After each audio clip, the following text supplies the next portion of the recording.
Olá pessoal, seja bem-vindo a mais uma videoaula. Eu sou o professor Hermes e nós estamos aí na semana 2 do seu PET volume 7. E para responder aí a atividade da semana 2 do seu PET volume 7, nós vamos estudar cone, seus elementos, classificação e planificação. Pessoal, considere um círculo C contido em um plano e um ponto V não pertencente a esse plano. Um cone, pessoal, é o conjunto de todos os segmentos de reta que possui um extremo pertencente ao círculo C e o outro extremo no ponto V vértice, ok? Então nós podemos perceber aqui, ó, nós temos um círculo contido em um plano, nós temos um pontinho V e todas as ligações desse ponto a essa circunferência vai formar essa figura que nós vamos chamar de cone.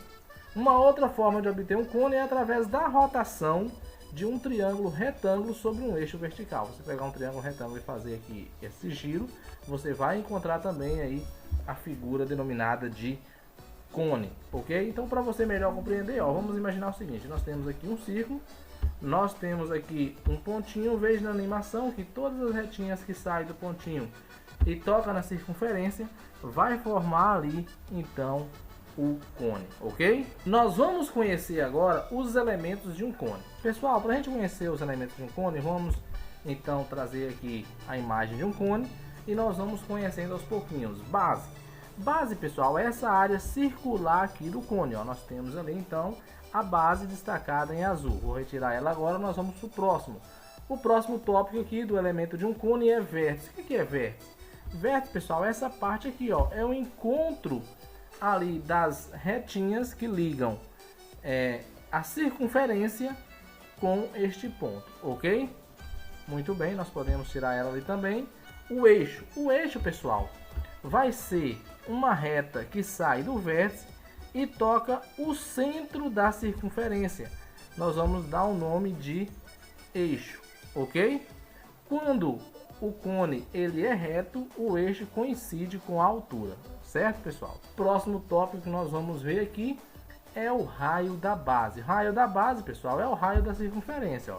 Sai ali do centro da circunferência até tocar a circunferência, nós vamos chamar de raio, ok?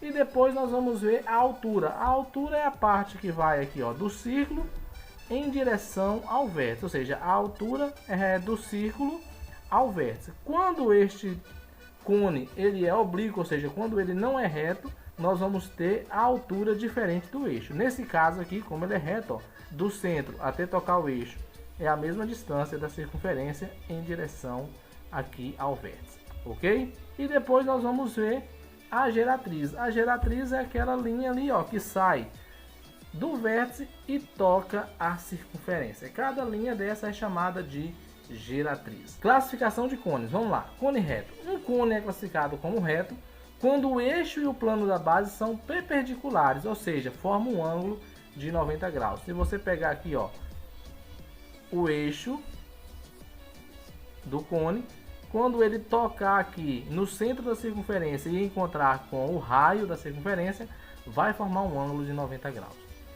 Nesse tipo de cone, o eixo contém o segmento de reta que representa a altura de medida H. Lembra que eu falei lá na página anterior que essa retinha que sai do vértice até tocar o centro da circunferência, ele vai coincidir com a altura quando o cone é reto, ou seja, quando forma esse ângulo de 90 graus. Cone oblíquo. Um cone é classificado como oblíquo quando o eixo e o plano da base não são perpendiculares, tá vendo? Ó? Se a gente pegar esse eixo aqui e tocar no centro da circunferência, ele não vai formar ângulo de 90 graus com o raio.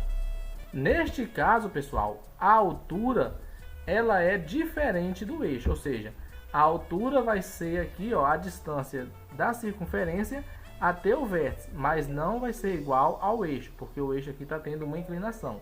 A altura ela vai ser em linha reta. Nesse tipo de cone, ó, como observação, o eixo OV não contém o segmento de reta que representa a altura de medida H. E o cone equilátero, pessoal, o cone é classificado como equilátero quando a seção meridiana compõe um triângulo equilátero. Nesse tipo de cone, a medida da geratriz é igual à medida do diâmetro da base. Nós vamos ter aqui, ó, que um cone é equilátero quando a geratriz ela é igual aqui o diâmetro, ou seja, igual a 2 raios aí da circunferência. E por fim nós vamos ver a planificação de um cone. Uma planificação do cone pode ser representada da seguinte forma: nós vamos ter aqui nós temos um cone, ó. A planificação vai ser um setor circular com uma circunferência. Quando esse setor circular aqui, ó, ele vai ter perímetro 2πr, porque a circunferência toda aqui tem perímetro 2πr. E ela vai fazer o que? Ela vai passar aqui, ó, sobre a circunferência. Ou seja, quando você enrolar aqui esse setor circular, essa parte aqui desse setor circular vai envolver toda a circunferência formando o cone. Então, essa parte que é o setor circular nós vamos chamar de área lateral. Nós vamos ter uma área lateral aqui, né, a parte lateral do cone. E aqui nós vamos chamar de base. Então, base e parte lateral. Nessa parte lateral, a área lateral é obtida pela fórmula π vezes R vezes G, é a geratriz. Ok? Então, π vezes raio vezes geratriz.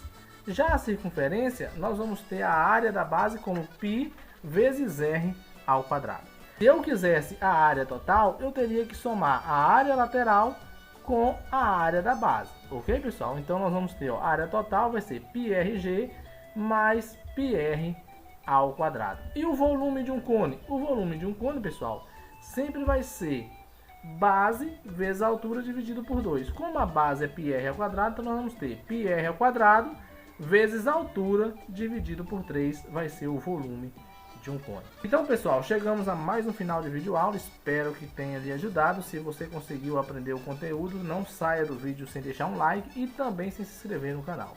Eu conto com a sua ajuda, eu conto com a sua parceria. Até a próxima videoaula. Fique com Deus.